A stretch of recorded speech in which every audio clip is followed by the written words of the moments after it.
Muy buenos días, muy buenas tardes, compañeros, doctora. Espero que estén bien donde sea que se encuentren junto a sus familiares y seres amados. Hoy vamos a hablar sobre infecciones por SARS-CoV-2 y las complicaciones metabólicas post-COVID-19. Mi nombre es Teran McLeaver Blakowski Mateo. ¿Qué es el coronavirus específicamente? Los coronavirus son una extensa familia de virus que pueden causar enfermedades tanto en animales como en humanos. En los humanos se sabe que varios coronavirus causan infecciones respiratorias que pueden ir desde un resfriado común hasta enfermedades más graves como el síndrome respiratorio de Medio Oriente con las siglas MERS y el síndrome respiratorio agudo severo con las siglas SRAS, con las siglas SRAS. ¿Qué es el síndrome respiratorio de Medio Oriente?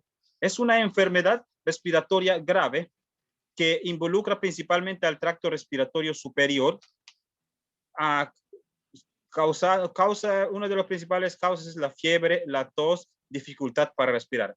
Aproximadamente el 30% de las personas que han contraído esta enfermedad han muerto, pero algunas personas solo tienen síntomas leves.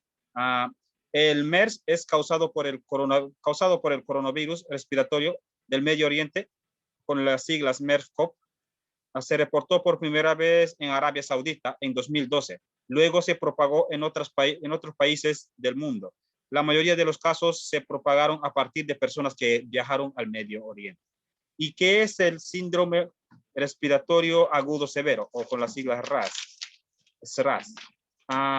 Es una enfermedad infecciosa de causa desconocida que afecta al aparato respiratorio, provocando cuadros parecidos a la gripe a sus etapas iniciales. Los síntomas más comunes son fiebre, síntomas respiratorios, neumonía. El COVID-19, el caso más reciente, el que se fue publicado, la infección que se dio en el 2019, es la enfermedad infecciosa causada por el coronavirus que se ha descubierto más recientemente. Tanto el virus como la enfermedad que provoca eran desconocidos antes de que se estallara el brote en Wuhan, China, en diciembre del 2019. Actualmente el COVID-19 es una pandemia que afecta a muchos países en todo el mundo. El brote de la enfermedad por coronavirus o el COVID-19, causado por el virus del síndrome respiratorio agudo severo de tipo 2 o con las siglas SARS-CoV-2, fue declarado como una pandemia en marzo del 2020. Las tasas de letalidad se estima entre 1 y 3%, afectando principalmente a los adultos mayores y a aquellos con comorbilidades como hipertensión, diabetes, enfermedad cardiovascular y cáncer. El periodo de incubación es de 5 días y también puede ir hasta 14 días también. ¿Qué es comorbilidad?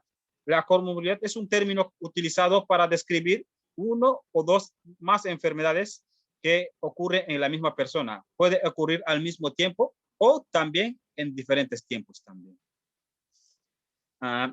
Muchos pacientes son asintomáticos, sin embargo, debido a que liberan grandes cantidades de virus, son un desafío principalmente afectados para contener la propagación de la infección, causando colapso de los sistemas de salud en las áreas más afectadas. Como objetivo general de esto, podemos decir implementar información sobre las infecciones por SARS-CoV tipo 2 y las complicaciones metabólicas. Y los objetivos específicos es definir el COVID-19, sus principales síntomas, sus complicaciones, las condiciones clínicas de sus complicaciones y de qué forma afecta esta situación en el mundo y en nuestro país también. Y también describir la forma en que se infecta del SARS-CoV-2 y la manera en que afecta a una persona inmunocomprometido o inmunodeprimido. ¿Qué es inmunocomprometido? Implica a una persona que ya padece de un tipo de enfermedad y se infecta con este virus también. El inmunodeprimido es cuando ya es una persona de edad avanzada que ya ha vivido bastante tiempo su vida y su sistema inmune ya está gastado, puesto que ya ha padecido muchas condiciones clínicas severas y entonces ya sus células han estado trabajando durante muchos años, entonces su sistema inmune está ya decaído ya. Conocer las medidas de prevención y control de la infección recomendados por la Organización Mundial de la Salud o la OMS para los centros de salud, incluidos los casos de sospecha o confirmación de COVID-19. El COVID-19 causado por el SARS-CoV-2 se encuentra ampliamente distribuido e infecta a los humanos, mamíferos y aves. Pueden ocasionar enfermedades respiratorias, entéricas, hepáticas y neurológicas. Son virus envueltos con un diámetro aproximado de 125 nanómetros, con un genoma ARN de cadena simple, siendo en sentido positivo. Sobre la base de las secuencias genómicas, se sabe que todos los coronavirus probablemente tienen un ancestro en común. Causan reservorios naturales o intermediarios en animales y tienen capacidad de cruzar la barrera entre especies. Esta enfermedad también puede ser contagiado a una persona a través de animales también, como huéspedes intermediarios. Y esto también significa que hay uno de los animales más conocidos, es el murciélago. Muchas veces los murciélagos entran en lugares donde menos se espera y a veces dejan sus secreciones. Entonces una persona al entrar en contacto con esa secreción puede contagiarse del COVID-19. Y también el virus del síndrome respiratorio agudo severo tipo 2, SARS-CoV-2, causante del COVID-19, se ubica taxonómicamente en la familia de Coronaviridae. Esta familia se subdivide en 4 géneros: alfa coronavirus, beta coronavirus, gamma coronavirus y delta coronavirus. Entre los factores de riesgos para la enfermedad severa y la muerte, se ha encontrado que la edad es la principal causa. Y otros factores también incluye, como son las comorbilidades, como la diabetes, hipertensión, enfermedad cardiovascular y el cáncer también. ¿De qué forma el virus entra en el organismo del ser humano? ¿De qué forma afecta a nivel celular? El coronavirus en los humanos pasa a través de una proteína que ellos tienen, que se llama espiga, se une a sus receptores, y estos pueden ser la enzima convertidora de angiotensina, dipeptidil, peptidasa 4, aminopeptidasa N o oxaloácido acetil salicílico, e ingresan a la célula a través de una vía endosómica y no endosómica. Puede ser por vía interna y externa también. Una vez que ya ha ingresado, se libera el nucleocápsido y el ARN en el citoplasma, y se sintetizan las enzimas que participan en la transcripción y replicación del virus. Se producen copias de ARN en sentido negativo por medio del ARN subgenómicos que producen las proteínas. O sea que generan subgrupos de ARN con las que se replican también el virus. En las proteínas estructurales, que posteriormente estas serán ensambladas y se libera el virión a través de la exocitosis al espacio extracelular. Aquí tenemos una imagen en la que vemos cómo es que, de qué forma el virus infecta al organismo.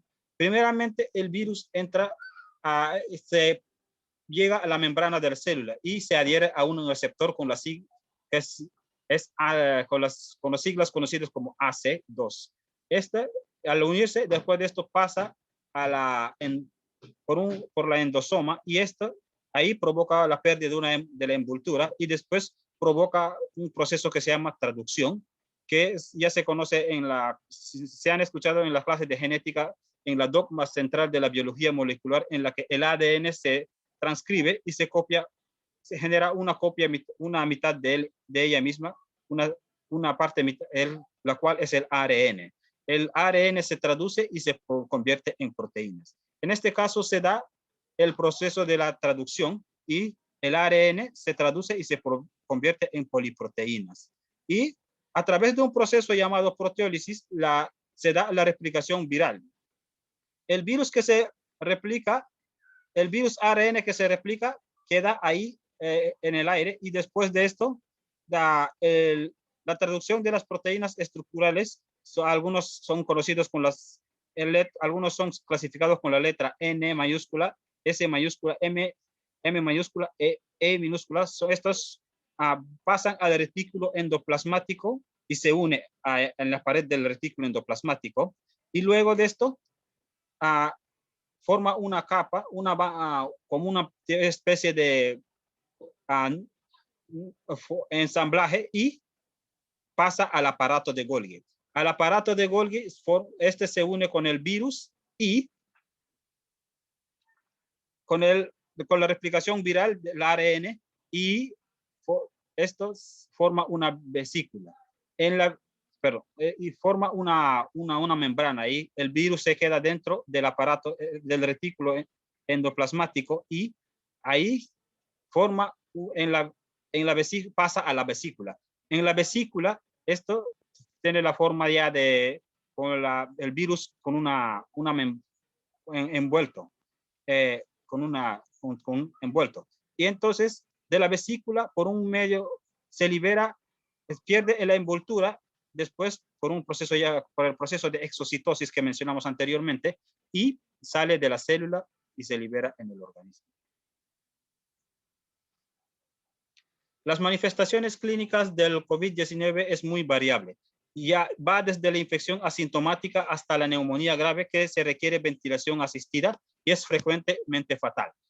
La forma asintomática y las presentaciones leves son más comunes en niños, adolescentes, adultos y jóvenes.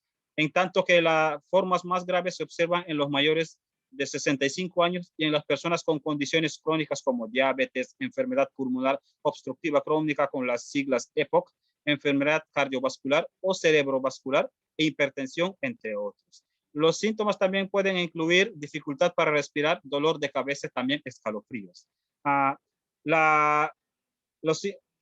Los síntomas más comunes son fiebre, tos, están presentes en la mayoría de los pacientes, pero no todos son casos son asintomáticos, son sintomáticos, puesto que hay algunos que presentan casos asintomáticos, como mencionamos anteriormente. La fiebre puede ser alta y prolongada, lo que se asocia a un desenlace desfavorable. La tos puede ser seca o productiva con igual frecuencia, y a veces acompaña de hemoptisis, la fatiga común, mialgia, cefalia, que ocurre entre el 10 y 20% de los casos.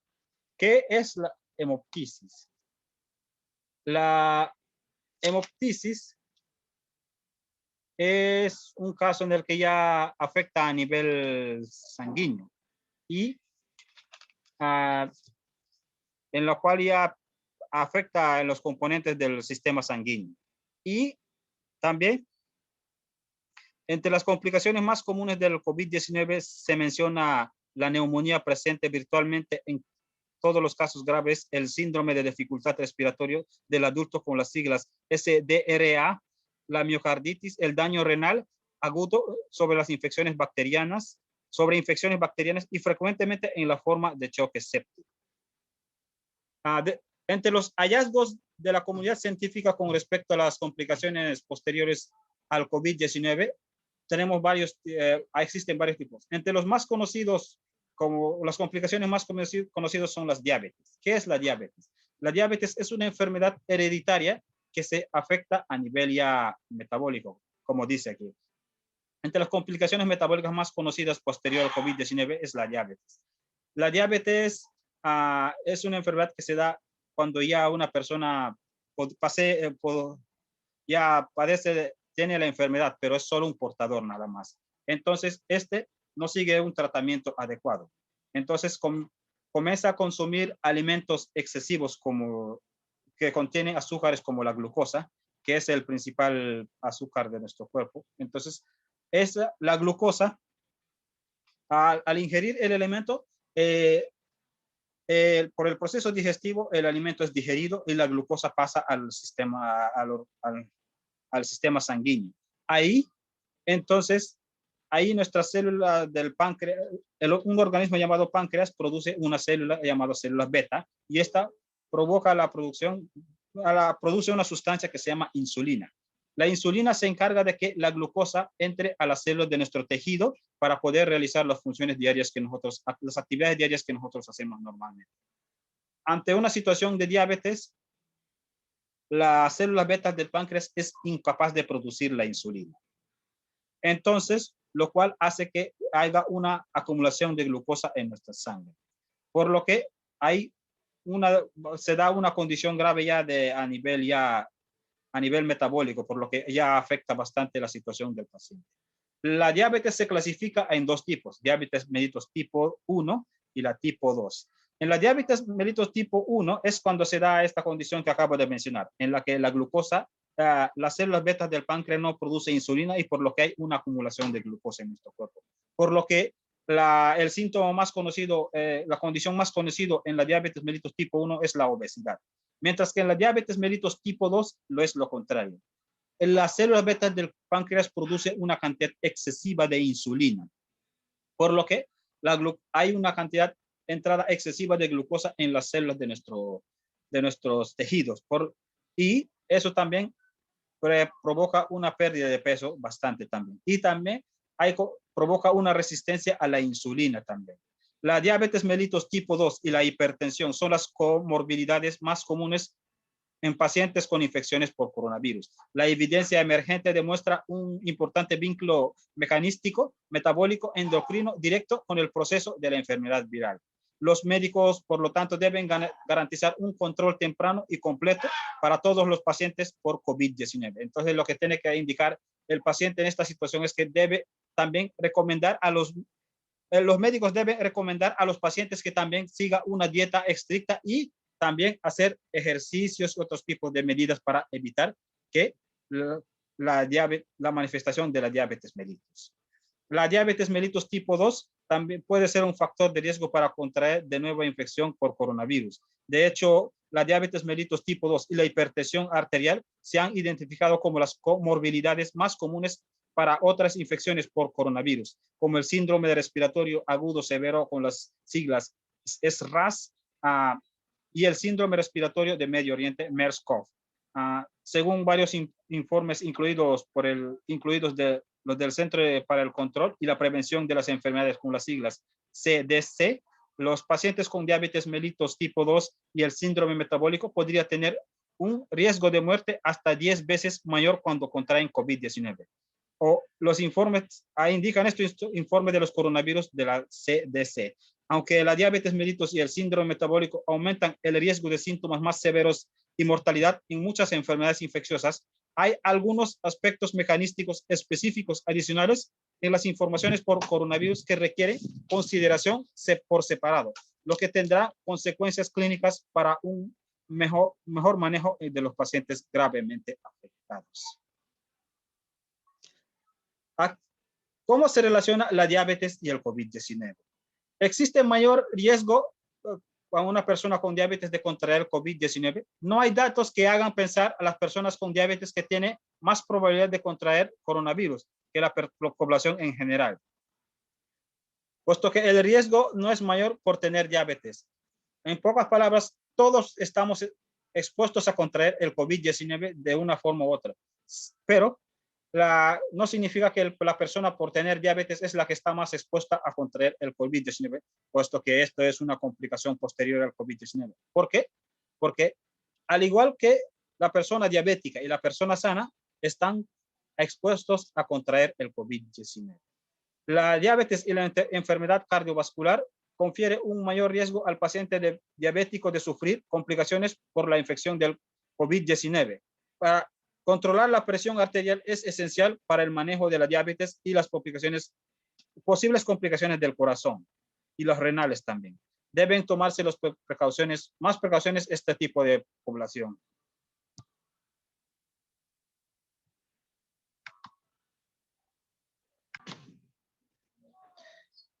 El paciente diabético es una población de riesgo. Las complicaciones más graves están relacionadas con las mismas que afronta la población más riesgo en general por la edad, la duración de la enfermedad y con otras comorbilidades como las patologías crónicas.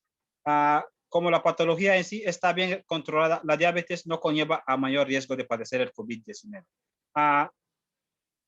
La diabetes, durante una complicación de esto, es necesario que la persona también, si tiene una condición diabética, es necesario que también siga a las medidas indicadas por el médico. Durante el confinamiento, en situaciones de confinamiento, se puede tender a compensar el aislamiento con una mayor ingesta de alimentos, lo que puede aumentar la glucemia, el peso descontrolado y así la diabetes. es estricto con las recomendaciones, debe ser estricto con las recomendaciones nutricionales. O sea que cuando una persona está encerrada en su casa, normalmente suele comer bastante, consumir bastante alimento, lo que genera una cantidad, un aumento excesivo de la glucosa en nuestro cuerpo, lo que provoca de nuevo la situación diabética, la complicación diabética.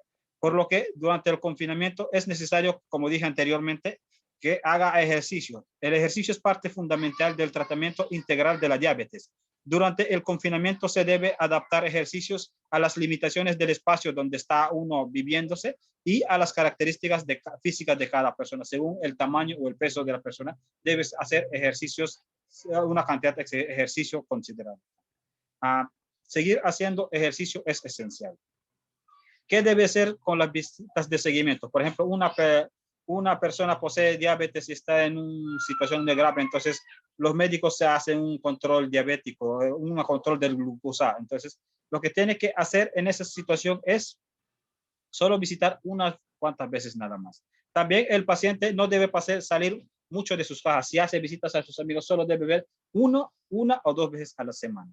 Es necesario no acudir a las visitas de seguimiento para disminuir el riesgo de contagio y recuperar la visita cuando la situación se solucione. Si el control no requiere, buscar sistema como teléfonos, visitas telemáticas a través de internet, o sea, hablar mediante una comunicación virtual.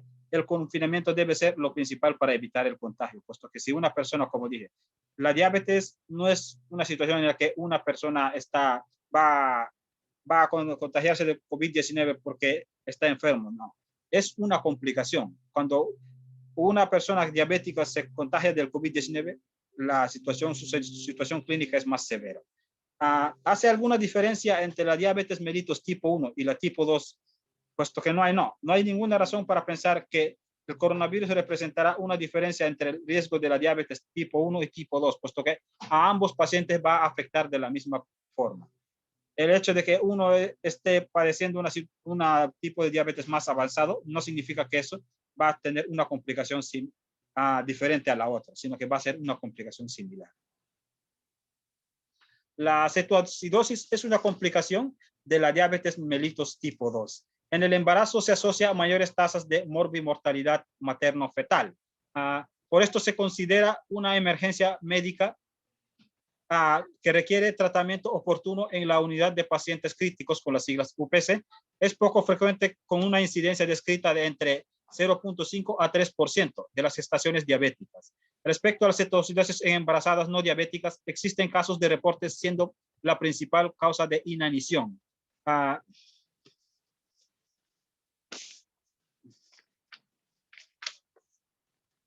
La cetoacidosis normoglicémica fue descrita por primera vez en 1973 por un científico llamado John Martin Munro Carroll. Fue profesor regio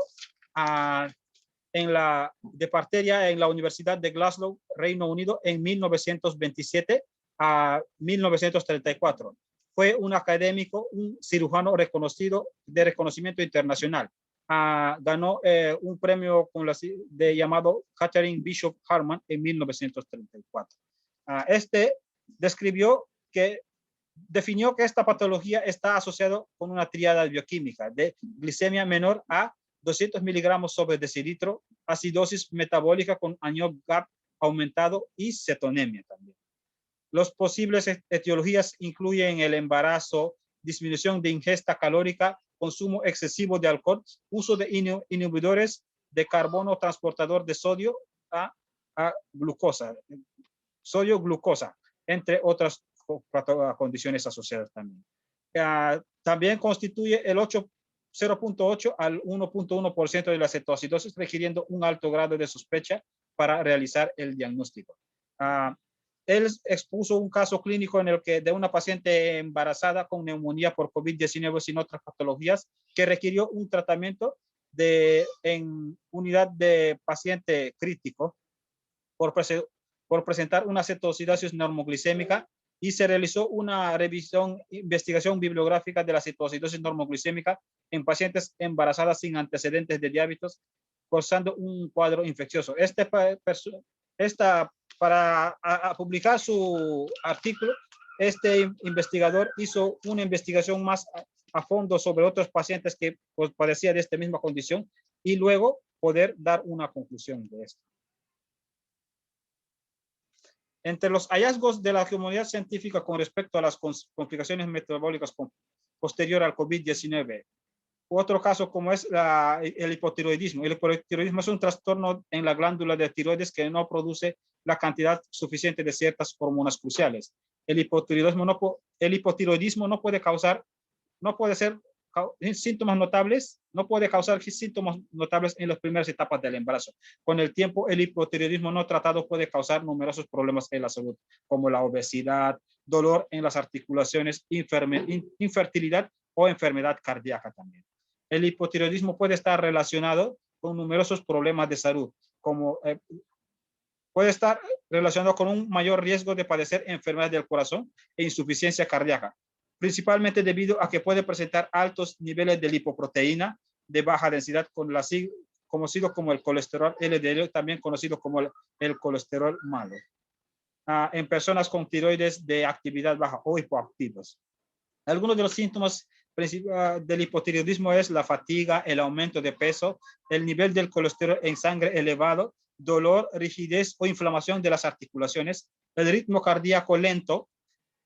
En casos de un hipertiroidismo, puede acelerar el metabolismo del cuerpo, lo cual causa pérdida de peso involuntaria, latidos rápidos del corazón o de forma irregular también.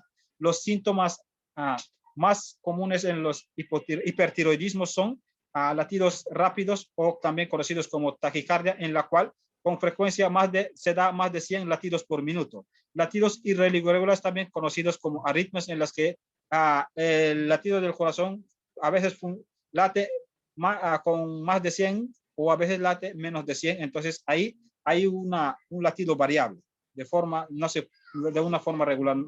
No se late a un ritmo normal, sino que o a un ritmo acelerado, sino que a veces late de una forma lenta o también a veces el corazón late de forma acelerada. También siente sensación de golpes en el pecho, también conocido como las palpitaciones, aumento de apetito, el nerviosismo, ansiedad e irritabilidad. En un paciente con con hipotiroidismo que se contagia del COVID-19, la enfermedad tiene un periodo de incubación de 5 días, variando de 2 a 14 días en general.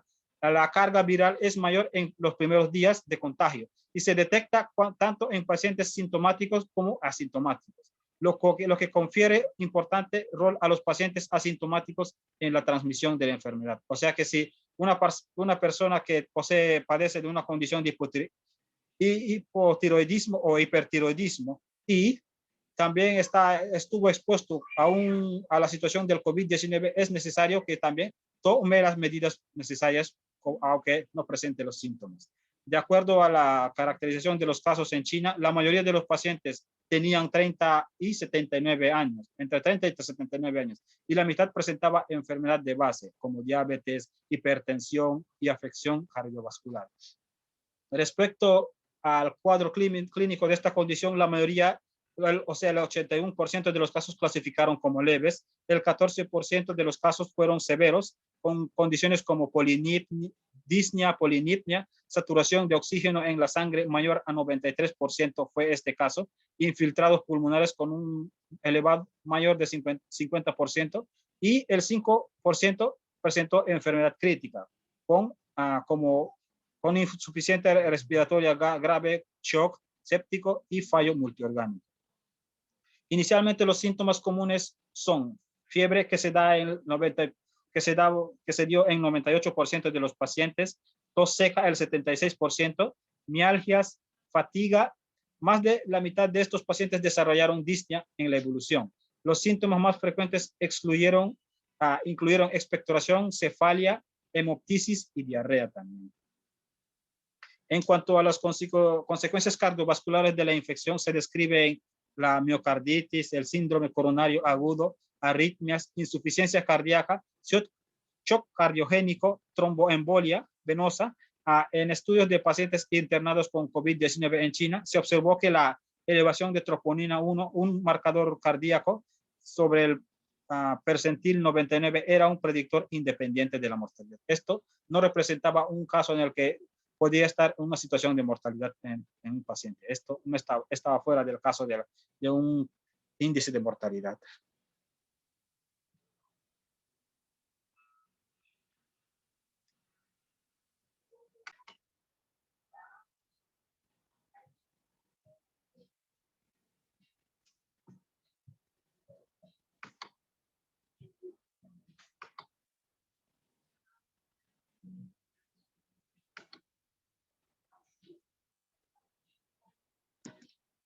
Aquí tenemos una imagen en la que presentamos unas condiciones de tiroides. En la primera imagen vemos una condición de tiroides leve en el cual el paciente presenta una leve enrojecimiento en el cuello, lo cual indica que está en la primera etapa de un problema de hipertiroidismo.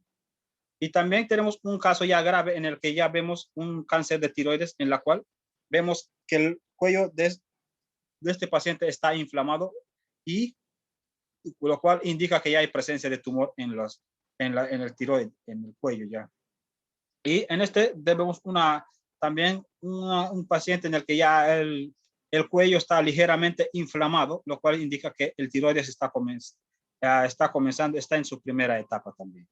En esto vemos una radiología de cómo se observa cuando el tiroides se inflama ahí. En un caso reportado en la actualidad por un caso de diabetes, tenemos a una mujer chilena obesa con un IMC de 31.5 kilogramos metro cúbico, con antecedentes de cesárea, sin otros antecedentes mórbidos quirúrgicos, multipara de 3, cursando embarazo de 35 semanas, el control en atención de primaria sin hospitalización durante el embarazo.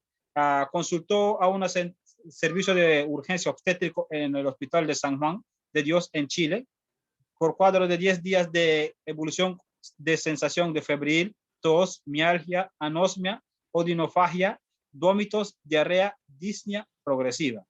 El contexto del cuadro gastrointestinal, el paciente refiere disminución de la ingesta alimentaria en una semana previo al ingreso, lo que significa que durante cuando se le entrevistó a la paciente por el cuadro metabólico, refirió que una semana antes de ser ingresado comía una cantidad considerable de comida y después decidió bajar la cantidad, decidió comer menos comida de lo que normalmente comía anteriormente. También dijo que había estado expuesto a una situación del COVID-19, que estuvo en contacto con una paciente, otra persona, un paciente que era COVID-19 positivo. Debido a su trastorno ácido base y normoglicemia, a las 6 horas del ingreso se solicitó una cetonemia y nuevos exámenes de laboratorio, lo cual se confirmó con cetoacidosis normoglicémica, iniciándose un tratamiento con suero fisiológico a 120 mililitros por hora y también suero glucosado de 5% a 60 mililitros por hora, infusión de insulina y aporte de bicarbonato. Se le informa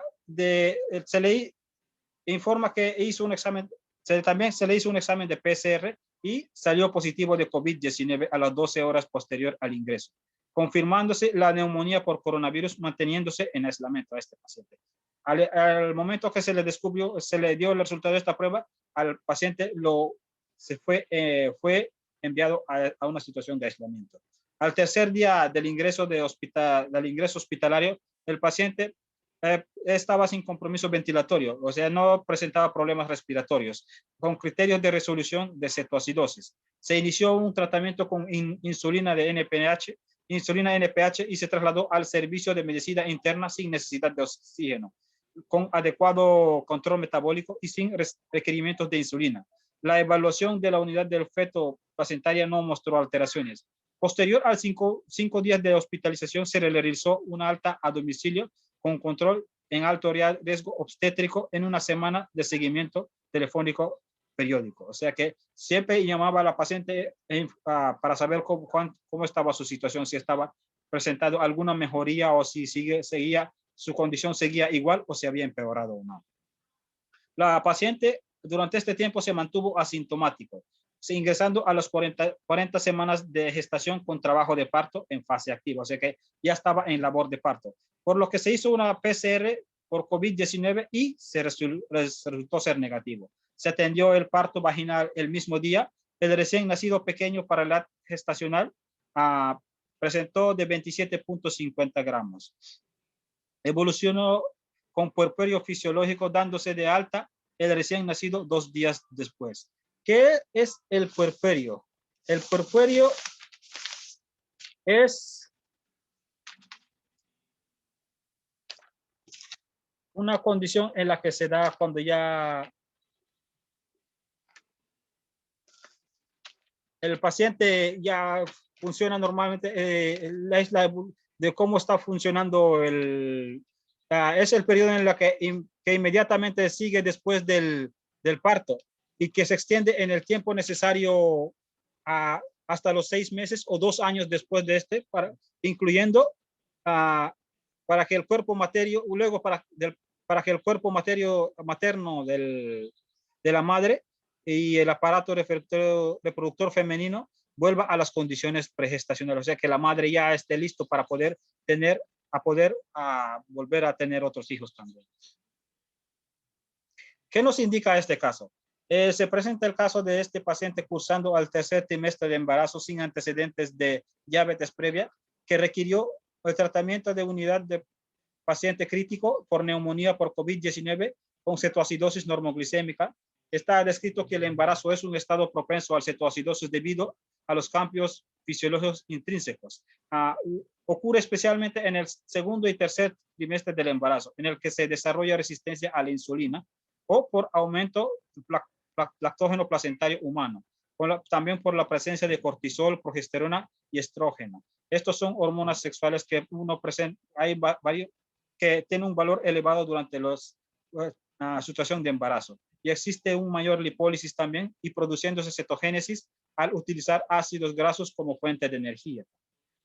En los pacientes diabéticos con cetoacidosis se describe que la muerte fetal intrauterina ocurre hasta un 35%, lo que también se ha informado en reportes de casos clínicos en pacientes sin antecedentes de diabetes. La neumonía por COVID-19 que afectó a la paciente mencionado anteriormente es un evento de estrés que podría haber sido desencadenado por un evento de estrés pudo haber sido la situación de cetoacidosis. Se ha descrito que una alta incidencia de infección por SARS-CoV-2 en pacientes embarazadas con reportes de hasta un 15.4% es la condición en la que se da. A 15.4% de pacientes se ha dado esta condición.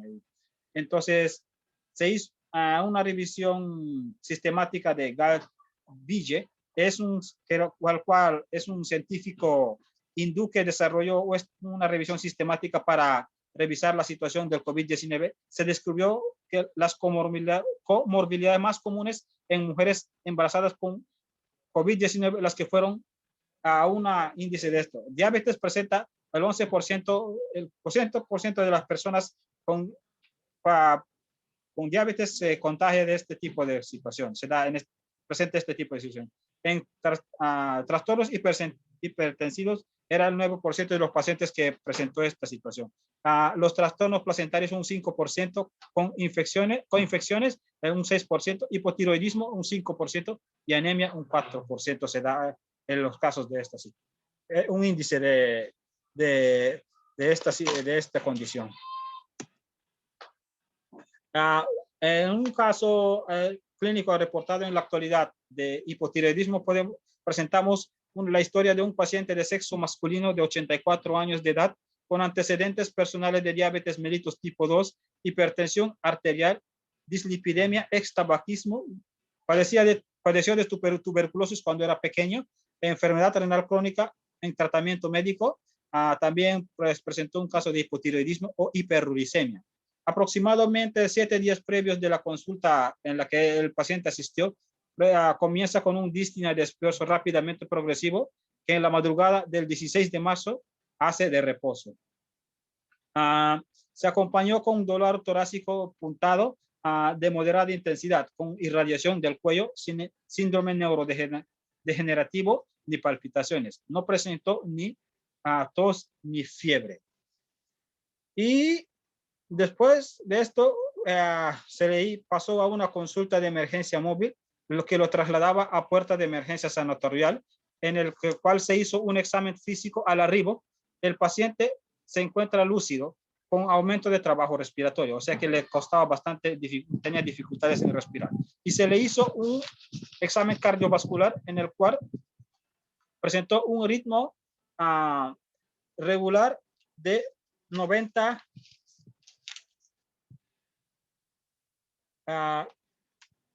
IPM o prueba de imagen de perfusión cardíaca, lo cual examinó el flujo sanguíneo a través del corazón mientras realizó ejercicio, un ejercicio de correr o en bicicleta o mientras este paciente estaba descansando. En este caso se hizo cuando estaba descansando, por lo que y encontró este tipo de reflujo. También presentó ruidos hipofonéticos, lo cual eso significa que presentó algún tipo de ruido extraño en su corazón cuando se escuchó con el estetoscopio. No presentó soplos, el presión arterial era de 140 por 80 mililitros Hg. Presentó también edemas leves en los miembros inferiores. En la pleuropulmonar presentó condiciones de polinipnia de 20 revoluciones por minuto, saturación de oxígeno de 290%, ventilando espontáneamente al aire, estertores crepitantes en mitad de ambos hemotórax. Los estertores son ruidos pequeños, chasqueantes o burbujeantes en los pulmones. Se escucha cuando una persona inhala. Cuando inhala aire, el pulmón abre los espacios más pequeños, o sea, los espacios cerrados de nuestro organismo. También presentó también estertores secos y difusos. También durante esta condición se realizó debido a esta condición se realizó una dosificación de troponina 1, siendo positiva el 12.161 picogramos mililitros, en la cual un valor normal es menor de 30. Y se hizo un examen de dímero D con un resultado de 3.662 nanogramos por mililitro, en la cual un valor normal es menor de 500. Se le hizo un cardiograma transtorácico, en la cual se observó alteraciones sectoriales de la contractilidad y fracción de eyección ventrículo izquierdo disminuida de forma más severa. Esto se dio un 30%. Inicialmente se le planteó el diagnóstico de insuficiencia cardíaca descompensada por infección respiratoria baja y concomitantemente del síndrome respiratorio agudo, coronario agudo. Pero dada la situación clínica epidemiológica, se valoró la posibilidad de neumonía viral por COVID-19 con afectación cardiovascular secundaria a la infección viral. El paciente, después de esto, se le hizo un tratamiento y tuvo una buena evolución con internación hospitalaria de 11 días, manteniéndose apirético con parámetros inflamatorios en descenso. O sea que ya el paciente no presentó ya situaciones con la condición que presentó al momento que fue ingresado al hospital, sino que presentó una mejoría bastante considerable. Entonces se le realizó un balance hídrico, lo cual resultó ser negativo, con mejoría de la falla cardíaca y la resolución de injuria renal aguda. El paciente comenzó a orinar normalmente como solía hacerlo.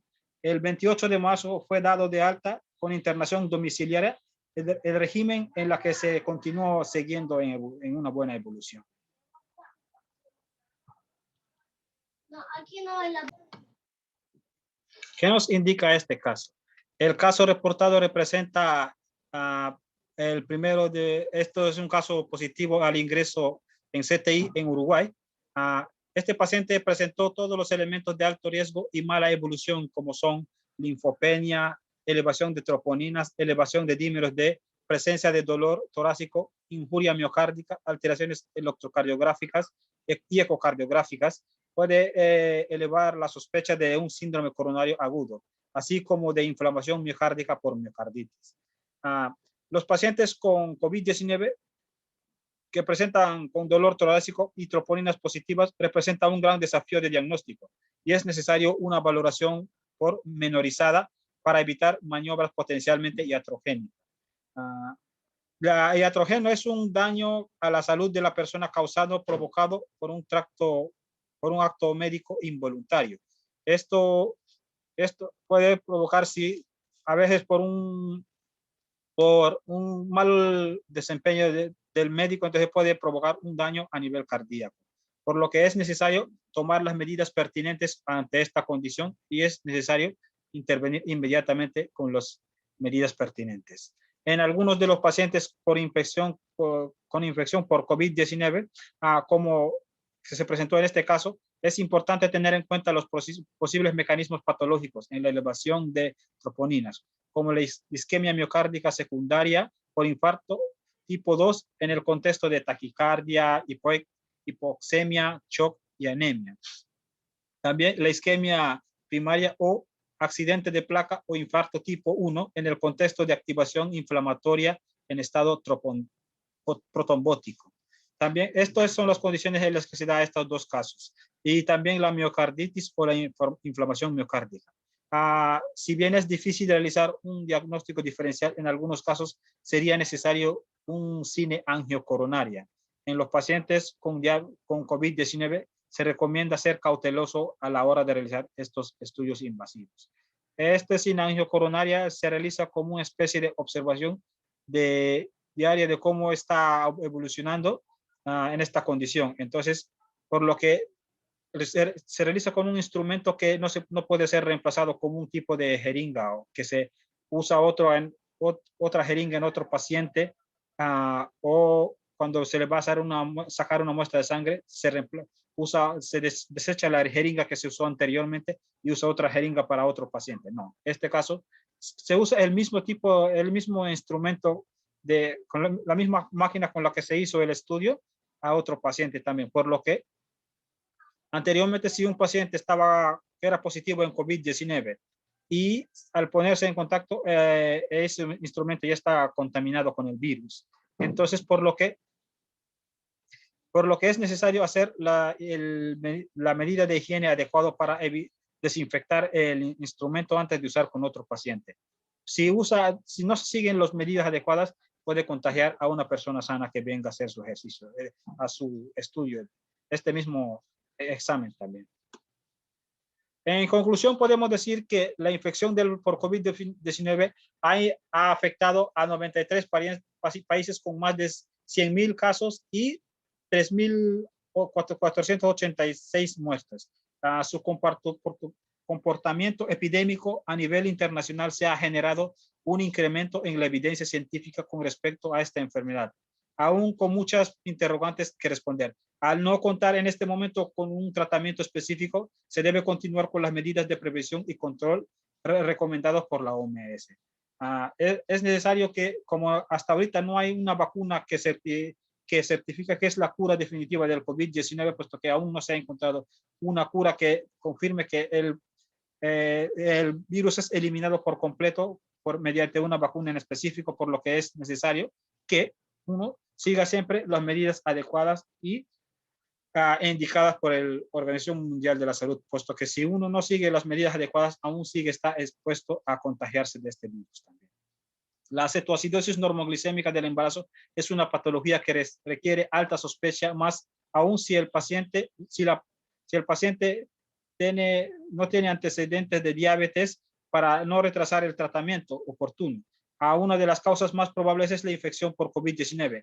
Debido a la falta de reportes sobre la patología, es necesario la publicación de casos para tener mayor evidencia de cetoacidosis normoglicémica en pacientes embarazadas sin diabetes y así definir el manejo clínico, prevenir las complicaciones materno-fetales y clarificar cómo debe ser el seguimiento clínico. Si una persona se encuentra con tal vez un médico se encuentra con una condición como esta, es necesario hacer una investigación adecuada y también informar a